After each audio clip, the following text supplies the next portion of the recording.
शाम मशरिक़ वस्ता में एक खास हैसियत रखता है।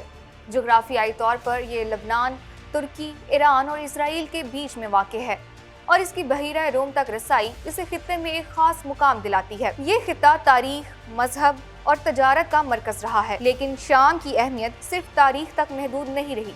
ये तवानाई की राहदारी के तौर पर भी एक अहम हैसियत रखता है। दुनिया की कई बड़ी ताकतें इससे मुफादात हासिल करना चाहती हैं। हालिया बगावत ने शाम में असद खानदान के 50 साला दौरा इक़्तिदार को इख्तिताम तक पहुंचाया है। बशार उल असद 2000 में अपने वालिद के इंतकाल के बाद इक़्तिदार में आए। उनके वालिद ने शाम पर तकरीबन 3 दहाइयों तक हुक्मरानी की। उनके इंतकाल के बाद उनका इक़्तिदार बशार उल असद को मुंतकिल हुआ। हालांकि पेशे के लिहाज से वो एक डॉक्टर थे। इब्तदा में बशार उल असद को इंतहाई इस्लाह पसंद रहनुमा समझा जाता था, लेकिन जल्द ही उनकी हुकूमत आमिराना तर्ज इख्तियार कर गई। अपने इब्तदाई सालों में बशार उल असद ने कुछ इस तरह की इस्लाहात की जिसमें इंटरनेट की फराहमी और महदूद इक्तसादी इस्लाहात शामिल हैं, लेकिन वो सिर्फ और सिर्फ अवाम को खुश करने के लिए या फिर अवाम को मुतमईन करने के लिए थी। 2000 की दिहाई में उन्होंने हिज़्ब इख्तिलाफ यानी कि ओपोजिशन पर सख्त क्रैकडाउन शुरू कर दिए और इक़्तिदार को मुकम्मल तौर पर अपने हाथ में रखना चाहा। 2005 में लेबनान के वज़ीर आज़म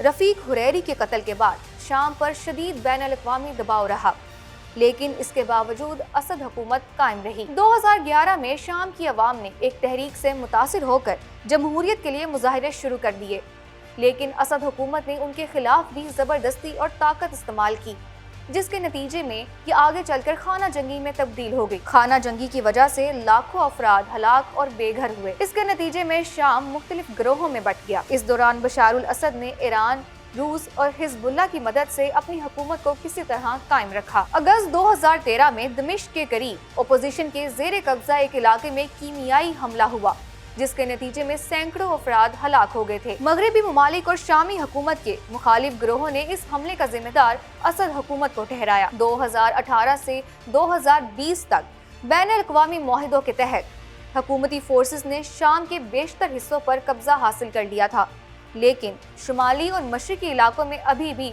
हुकूमत मुखालिफ गिरोहों का ही कब्जा था। 2023 में अरब लीग में शाम की दोबारा से शमूलियत सफारती तौर पर तो उसके लिए बेहतरीन थी, लेकिन मौशी बहरान और अवाम के दबाव की वजह से हुकूमत अभी भी मुश्किलात का शिकार थी। हालिया बगावत के दौरान तहरीरुल शाम ने दमिश्क समेत कई अहम शहरों पर कब्जा कर लिया है और इसके नतीजे में बशार उल असद अपने अहले खाना समेत मुल्क छोड़ने पर मजबूर हो गए हैं। बशार उल असद के इक़्तिदार का खात्मा मशरिक़ वस्ता में एक नया दौर ला सकता है, लेकिन सवाल ये है कि क्या शाम के हालात बेहतरी की जानिब जाएंगे या फिर और बिगड़ सकते हैं। शाम की इस दास्तान ने खित्ते पर गहरे असरात छोड़े हैं और आने वाले दिन इस बात का फैसला करेंगे कि शाम और मशरिक़ वस्ता का मुस्तकबिल किस जानिब जाएगा। शाम की दास्तान ने इस खित्ते पर गहरे असरात छोड़े हैं और आने वाले दिन इस बात का फैसला करेंगे कि शाम और मशरिक़ वस्ता का मुस्तकबिल किस जानिब जाएगा। आप इस बारे में क्या सोचते हैं? हमें कमेंट सेक्शन में जरूर बताइए।